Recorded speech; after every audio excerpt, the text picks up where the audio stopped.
or? I don't know. Daddy, can you get a scissor? Tapos give me that one. I'm gonna show my present. What? That present. Where? That present. Where is it?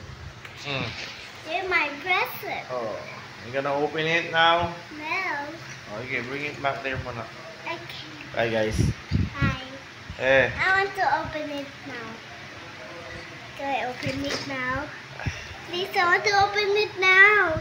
No, it's not allowed, baby. Talagang itatama niya talaga sa ulo ko, Kailan ba? no?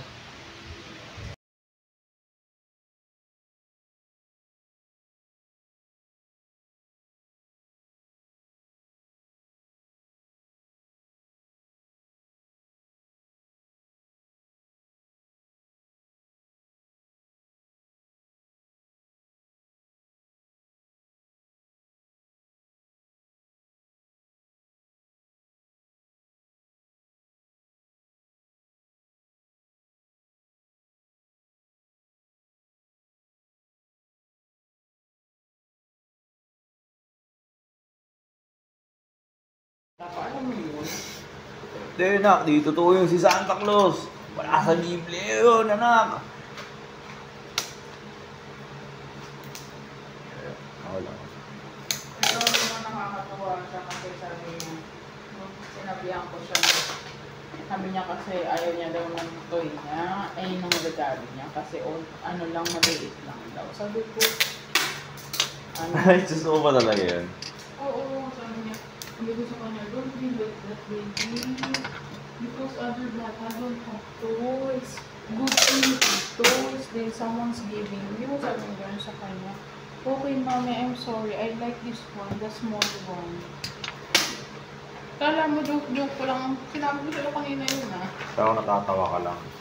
Ikaw nandiyan. Ikaw naman ako. Mas mabigat pa yung sasalubungin ko dyan paglaki pa niyan. Gusto.